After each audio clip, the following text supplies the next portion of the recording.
Hello everyone, welcome to part 5 of chapter number 1 that is electric charges and fields। हमने अभी तक part 4 में till electric flux discuss किया है, जिसमें हमने चार्जेस डिस्कस किए हैं पार्ट 1 में। पार्ट 2 में हमने कूलम्स फोर्स डिस्कस किया है, ठीक है। पार्ट 3 में हमने इलेक्ट्रिक फील्ड डिस्कस किया है और पार्ट 4 में हमने इलेक्ट्रिक फ्लक्स डिस्कस किया है, ठीक है। और इनमें से 3 पार्ट में हमने ऑलरेडी एनसीईआरटी के न्यूमेरिकल्स ले लिए, ठीक है। एनसीईआरटी के टॉपिक वाइज न्यूमेरिकल्स जो थे वो हमने इन द रिस्पेक्टिव पार्ट हमने वो चीज़ कवर कर ली है, ठीक है। आज हम आपके लिए लेके आए हैं नीट के कुछ PYQs, ओके। 2019 से लेके 22 के बीच में ही 5 PYQs हैं जो अभी तक कवर्ड टॉपिक से रिलेटेड पूछे गए हैं, ठीक है। तो ये पार्ट 5 है आपका इलेक्ट्रिक चार्जेस एंड फील्ड का। तो अगर आपने पार्ट 4 तक नहीं देखा है तो आप एक बार उसे देखिए और उसके बाद ये क्वेश्चंस अगर आप लगाएंगे तो आपको ये क्वेश्चंस इजी लगेंगे, ठीक है। ओके देन स्टार्ट करते हैं हम लोग क्वेश्चन नंबर 1 से। तो क्वेश्चन नंबर 1 जो है वो आपका 2020 का है, ठीक है। That is the acceleration of electron due to mutual attraction between electron and proton when they are 1.6 angstrom apart is. हमें वो एक्सेलरेशन की वैल्यू निकालनी है, ओके। तो अगर एक्सेलरेशन की वैल्यू निकालनी है तो हमें पता है एक्सेलरेशन क्या होता है। एक्सेलरेशन होता है F/m, force is equal to mass into acceleration, और acceleration is force by mass, ठीक है। और यहाँ पर फोर्स जो है वो इलेक्ट्रोस्टैटिक फोर्स लग रहा होगा, ओके।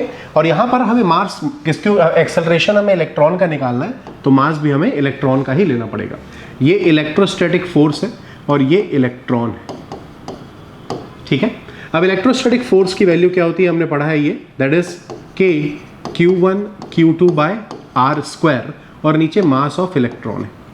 इसकी वैल्यू अगर हम पुट करके सॉल्व कर लेंगे तो हमें आंसर आ जाएगा एक्सेलरेशन, ओके।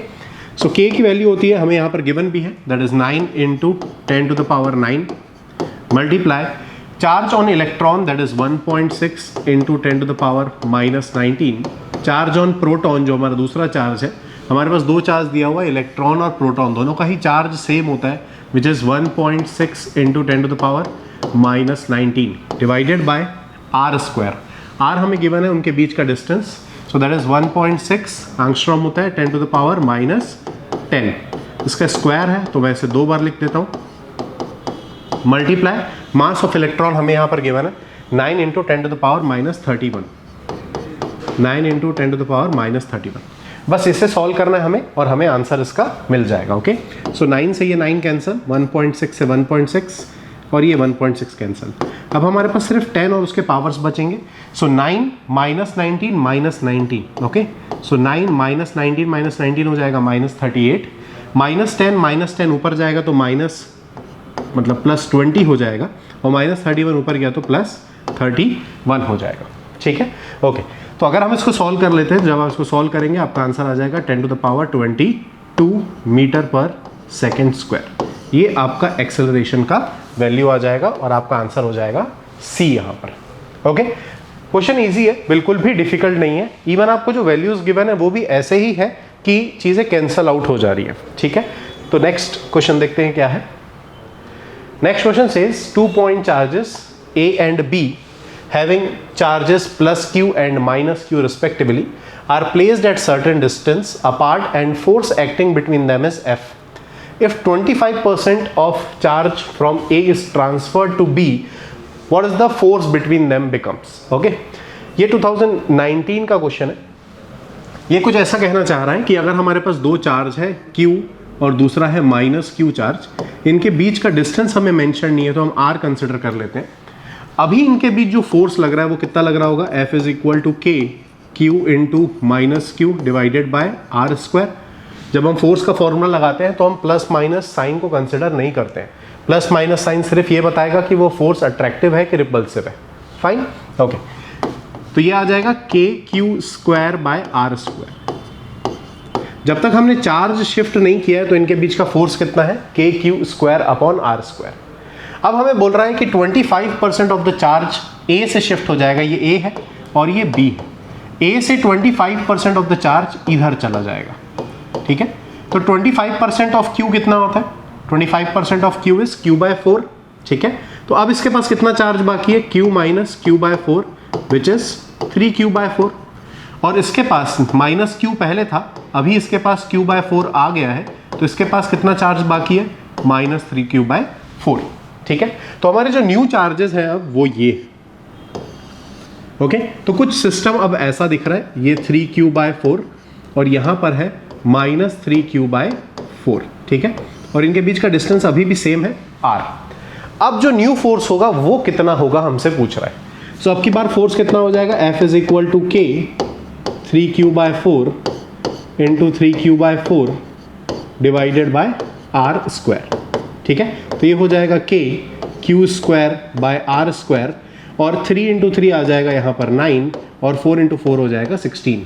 तो ये वैल्यू तो F ही था, ये तो पहला F है। ओके, तो ये वैल्यू कितनी हो जाएगी फाइनल, दैट इज 9/16 F। ठीक है, सो आपको न्यू F जो लग रहा है इसको F' बोल देते हैं, सो दैट इज 9F/16। तो आपका आंसर हो जाएगा C पार्ट यहाँ पे।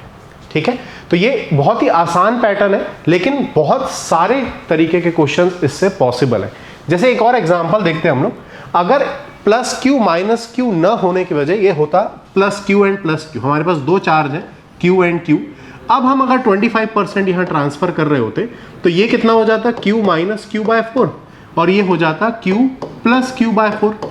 तो न्यू चार्जेस हो जाते 3q/4 और इसके पास हो जाता 5q/4। अब अगर हम फोर्स निकालते तो कितना हो जाता, 15/16F।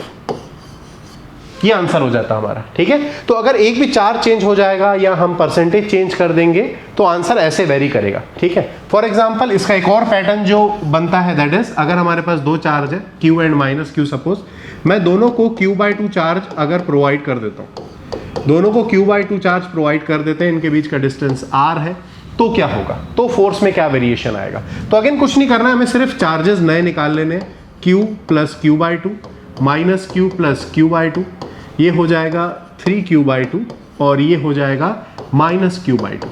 ठीक है, तो ये हमारे न्यू चार्जेस आ गए। अब हम इनसे रिलेटेड फोर्स निकाल सकते हैं। तो ऐसे बहुत सारे क्वेश्चंस पॉसिबल है एक ही इसी पैटर्न पर। ठीक है, ओके, आई होप आपको ये पैटर्न समझ आ गया होगा। नेक्स्ट क्वेश्चन पे मूव करते हैं।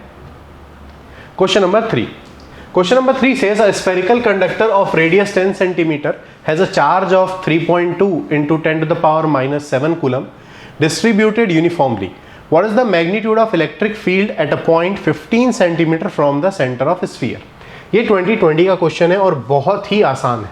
ठीक है, ओके, आपको एक स्फीयर दिया हुआ है। ओके, पहले हम देख लेते हैं, अगर एक चार्ज Q कंसिडर हम करें, यहां से R डिस्टेंस दूर इस चार्ज की इलेक्ट्रिक फील्ड इंटेंसिटी इस पॉइंट पर कितनी होती है।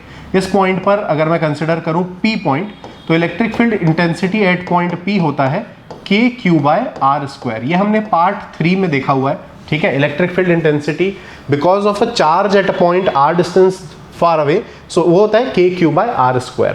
इलेक्ट्रिक फील्ड को हम बोलते हैं force experienced bye a unit positive charge at that point. तो एक यूनिट पॉजिटिव चार्ज इस पॉइंट पे जो फोर्स एक्सपीरियंस करेगा उसी को हम इलेक्ट्रिक फील्ड इंटेंसिटी बोल देते हैं इस चार्ज की।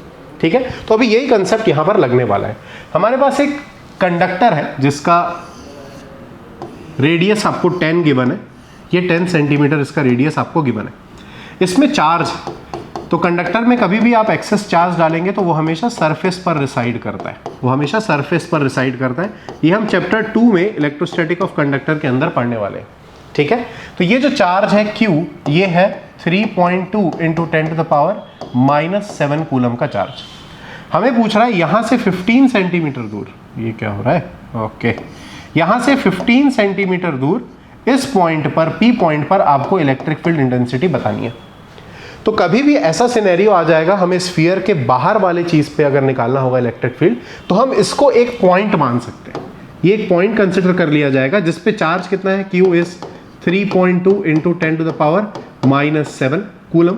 ओके, और यहां से मुझे 15 सेंटीमीटर दूर मुझे इस पॉइंट पर P चाहिए, इस पॉइंट पे इलेक्ट्रिक फील्ड चाहिए। ओके, तो अब सिंपल हम ये वाला फॉर्मूला यूज कर सकते हैं। मेरे पास Q भी है, R की भी वैल्यू अवेलेबल है और K तो कांस्टेंट है। ठीक है, तो हम अगर ये कंसेप्ट यहां पर अप्लाई करें तो E की वैल्यू कितनी हो जाएगी, electric field intensity, that is K which is 9 into 10 to the power 9, I guess given है। ओके, गिवन नहीं है, फाइन। तो 10 टू द पावर 9 ये K की वैल्यू हो गई। Then Q which is 3.2 into 10 to the power -7 divided by R², मतलब 15 into 10 to the power -2 -2 क्यों कर रहे हैं? क्योंकि ये सेंटीमीटर में है, हमको मीटर में कन्वर्ट करना पड़ेगा। और दूसरा आ जाएगा एक और, क्योंकि स्क्वायर है नीचे, इसको बस सॉल्व करना है और हमारे पास वैल्यू आ जाएगी। ओके, मैं इसको हटा दे रहा हूँ। फाइन, इसको जब हम सॉल्व कर रहे हैं तो मैं इसको लिख रहा हूँ 9 × 3.2 बाय 15 × 15 और 10 के पावर्स को अलग लिख लेते हैं। 9 - 7 अगर करता हूँ तो 10 का पावर कितना? 2 आ जाता है। ये भी 10 का पावर 2 और ये भी 10 का पावर 2 ऊपर चला जाएगा। ये डेसिमल जब हटेगा तो नीचे एक 10 आ जाएगा, कुछ इस तरीके से। Fine, okay. ये जब कैंसिल होगा 3 से तो ये 5 टाइम्स जाएगा, ये एक और 3 से कैंसिल होगा 5 टाइम्स। पहले अगर आप मल्टीप्लाई डिवाइड कर रहे हैं उससे पहले मैं आपको सजेस्ट करूंगा आप देख लीजिए कितनी चीज़ें कैंसिल हो सकती हैं। कैंसिल करने के बाद आपका मल्टीप्लिकेशन डिवीजन आसान हो जाता है। Fine, okay. सो 5 × 5 25, जो इससे चला जाएगा 4 टाइम्स, ठीक है। 10 स्क्वायर मतलब 100 है वो, ओके। ये 10 से कैंसिल हो जाएगा 1 टाइम, अब यहाँ पर बस 10 बाकी है। 4 × 32 कितना होता है? दैट इज 128 × 10 का पावर 3 बचता है, 2 और यहाँ पर 1, ठीक है। लेकिन आंसर अगर हम देखेंगे तो ये 1.28 के फॉर्म में दिया हुआ है, तो अगर मैं इसको 1.28 करता हूँ 1.28 तो ये आ जाता है 10⁵ अब क्योंकि हम इलेक्ट्रिक फील्ड निकाल रहे हैं, इलेक्ट्रिक फील्ड की यूनिट जो होती है वो होती है न्यूटन पर कूलम, ठीक है। सो ये आ जाएगा आपका ई का मैग्नीट्यूड, ई का वैल्यू, ठीक है। सो आपका ऑप्शन नंबर ए करेक्ट है यहाँ पर। फाइन, तो बहुत ही आसान क्वेश्चन है, ज़्यादा डिफिकल्ट क्वेश्चन नहीं है जो भी हम 19 से 22 कंसिडर कर रहे हैं। ये क्वेश्चंस आपको कॉन्फिडेंस भी देंगे कि आप इस लेवल के क्वेश्चंस कर सकते हैं, ठीक है। काफ़ी आसान है। ओके, नेक्स्ट पार्ट देखते हैं। नेक्स्ट 2019 में पूछा गया, it says a hollow metal sphere. Okay, आपको ऑप्शंस में यहाँ पे डाउन एरो दिख रहा है और अप एरो दिख रहा है। अप एरो मतलब इंक्रीजेस एंड डाउन एरो मतलब डिक्रीजेस, ठीक है। कंफ्यूज नहीं होना, ऐसे ऑप्शंस नहीं थे, मैंने लिखा है बस उसको शॉर्ट में। Okay, a hollow metal sphere of radius r is uniformly charged. The electric field due to the sphere at a distance r from the center. ठीक है, हमारे पास एक कैपिटल R रेडियस का एक स्फीयर, मेटल स्फीयर, ठीक है। अब हमें इलेक्ट्रिक फील्ड इंटेंसिटी निकालनी है। इस जो चार्ज ये है, फॉर एग्जांपल Q चार्ज है ये, इस चार्ज की वजह से जो इलेक्ट्रिक फील्ड जनरेट होगा उसकी इंटेंसिटी निकालनी है at a distance r from the centre. अगर हम ऑप्शन देखते हैं तो r लेस देन r भी है और r ग्रेटर देन r भी है। जब मैं लेस देन r की बात करता हूं, r लेस देन r, तो हम इनसाइड द स्फीयर की बात कर रहे हैं, इनसाइड द स्फीयर की बात कर रहे हैं। तो inside a metal electric field हमेशा जीरो होता है, inside a metal electric field हमेशा जीरो होता है। ये भी हम चैप्टर नंबर 2 में कवर करने वाले हैं, that is electrostatic of conductor. तो r लेस देन r होगा तो इलेक्ट्रिक फील्ड तो हमेशा जीरो ही आएगा, ठीक है, उसके इनसाइड। अब ऐसे भी समझ सकते हैं कि इसके अंदर अगर कोई चार्ज नहीं है तो इलेक्ट्रिक फील्ड होने का सवाल भी नहीं उठता है, ठीक है। इसलिए electric field inside the conductor क्या होने वाला है, इनसाइड द स्फीयर जीरो होने वाला है, ठीक है। तो हमारा पहला आंसर और दूसरा आंसर तो गलत हो गया। r लेस देन r के लिए डिक्रीजेस और इंक्रीजेस बोल रहा है, ये तो हो ही नहीं सकता क्योंकि वो जीरो है, ठीक है, जो आपको C और D में दिया हुआ है जीरो। फाइन, अब देख लेते हैं कि जब r ग्रेटर देन r होता है तो ये वैल्यू कम होती है कि बढ़ती है। E का फॉर्मूला हमने अभी पिछले क्वेश्चन में देखा था, वो होता है KQ/r²। क्योंकि यहाँ पर Q चेंज नहीं हो रहा है, K भी कांस्टेंट है, तो हम बोल सकते हैं E is proportional to 1/r²। मतलब R जो है, अगर R बढ़ेगा तो E की वैल्यू क्या होगी, कम होती जाएगी, इनवर्सली प्रोपोर्शनल, इसका मतलब यही होता है, ठीक है। अगर R ग्रेटर देन R है, if R is greater than R, तो R की वैल्यू अगर बढ़ेगी तो E की वैल्यू क्या होती जाती है, कम होती जाती है। तो आंसर हमारा होगा डिक्रीजेस। तो फाइनल हमारा आंसर है C is the correct answer for this particular question, ठीक है। आई होप आपको ये चीज समझ आ रही होगी। फाइन, ओके, नेक्स्ट देखते हैं क्वेश्चन नंबर 5, ये लास्ट क्वेश्चन है आज का, दैट इज 2022 में पूछा गया और ये बहुत ही अच्छा क्वेश्चन है। इस पैटर्न पे भी काफी क्वेश्चंस बन सकते हैं, ठीक है, बस हमें शेप अलग अलग करना है, दैट्स इट।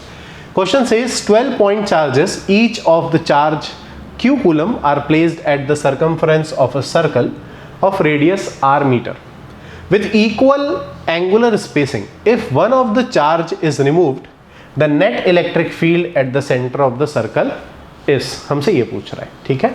ओके, तो हम पहले एक point charges placed at the circumference of a circle, तो हम एक सर्कल एज्यूम कर लेते हैं जिसके सर्कमफ्रेंस पे चार्जेस रखे हुए हैं, 12 चार्जेस रखे हैं। तो एक घड़ी की तरह मान सकते हैं, एक ऐसे घड़ी की तरह मान सकते हैं, यहाँ 12 लिखा होता है, यहाँ 3, 6, 9 ऐसा।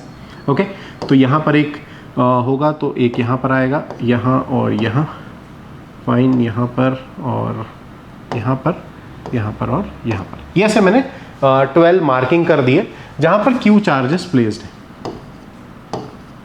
ये 12 क्यू चार्जेस प्लेस्ड है।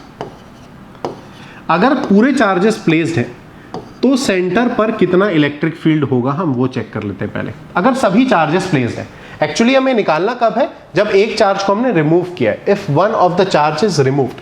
बट अगर कोई चार्ज रिमूव नहीं हो रहा है, उस केस में एक बार कंसिडर करते हैं कि क्या होने वाला है। ठीक है, ओके। किसी भी पॉइंट पर अगर हमें इलेक्ट्रिक फील्ड का डायरेक्शन चाहिए होता है तो बस उस पॉइंट पे हम यूनिट पॉजिटिव चार्ज को एज्यूम कर लेते हैं। तो यहां पर हम यूनिट पॉजिटिव चार्ज को एज्यूम कर लेते हैं। इस Q की वजह से इस पर एक रिपल्शन लग रहा होगा, तो E बिकॉज ऑफ Q, ये वाला Q इस डायरेक्शन पे होगा, और बिकॉज ऑफ दिस भी इस पॉइंट पे रिपल्शन लगेगा, तो E बिकॉज ऑफ Q, ये वाला Q इस डायरेक्शन पे होगा। तो दोनों की वजह से जो इलेक्ट्रिक फील्ड आ रहा है वो अपोजिट डायरेक्शन पे है। क्लियर है? ठीक है। और इनकी वैल्यू क्या है? इनकी वैल्यू क्या होगी? K Q बाय, अगर यहां से यहां का डिस्टेंस रेडियस R है तो यहां से यहां का भी डिस्टेंस रेडियस R है, R स्क्वायर, और यहां पर भी वैल्यू क्या होगी? K Q by R square. अब आप देखिए, E का मैग्नीट्यूड भी सेम है बट डायरेक्शन जो है वो अपोजिट है। तो इन दोनों की वजह से जो नेट इलेक्ट्रिक फील्ड इस पॉइंट पे होने वाला है वो कितना होगा? वो तो 0 होगा, क्योंकि मैग्नीट्यूड सेम है और डायरेक्शन अपोजिट है। फाइन। ठीक उसी तरीके से हर एक चार्ज के लिए अपोजिट में एक दूसरा चार्ज बैठा है जो उसके इलेक्ट्रिक फील्ड को कैंसल आउट कर रहा होगा। वैसे ही इस चार्ज के लिए ये वाला बैठा है, इसके लिए ये है, ठीक है, इसके लिए ये है, इसके लिए ये है, इसके लिए ये तो ऑलरेडी है। तो अगर मैं पूरे 12 चार्जेस यहां पर प्लेस किया हूं तो नेट इलेक्ट्रिक फील्ड इस पर्टिकुलर पॉइंट सेंटर पे कितना है? ई नेट जो है वो 0। क्लियर है? ये आपको समझ आया?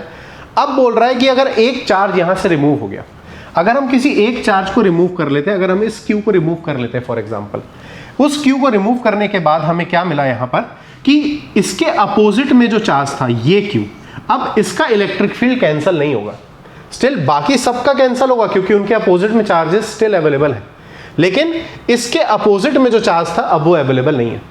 तो इसका जो इलेक्ट्रिक फील्ड इसके इलेक्ट्रिक फील्ड को कैंसिल आउट कर रहा था, अब वो नहीं हो पाएगा। तो बस इसी का इलेक्ट्रिक फील्ड लगेगा इस पॉइंट पे, जो कि किस डायरेक्शन पे होगा? इस डायरेक्शन पे होगा। ठीक है, और इसकी वैल्यू क्या हो जाएगी?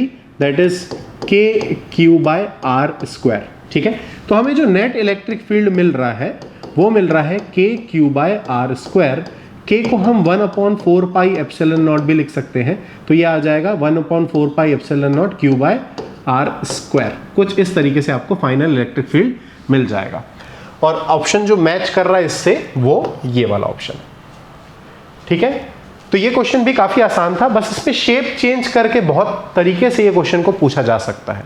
ठीक है, आई होप आपको ये चीज एकदम क्लियर समझ आई होगी। फाइन, तो ये 5 क्वेश्चन सिर्फ आपको ये बताने के लिए है कि जो भी हम टॉपिक कवर कर रहे हैं उनसे डेफिनेटली आप कॉम्पिटिटिव क्वेश्चंस को सॉल्व कर सकते हैं।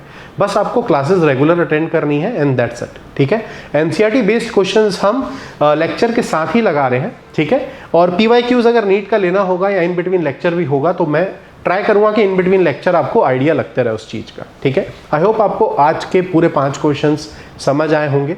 अगर आपको कोई भी डाउट है तो प्लीज़ आप कमेंट बॉक्स में लिखिए और वो डाउट आपका क्लियर हो जाएगा। ठीक है, मिलते हैं नेक्स्ट वीडियो में न्यू टॉपिक के साथ। ठीक है, thank you so much, bye bye.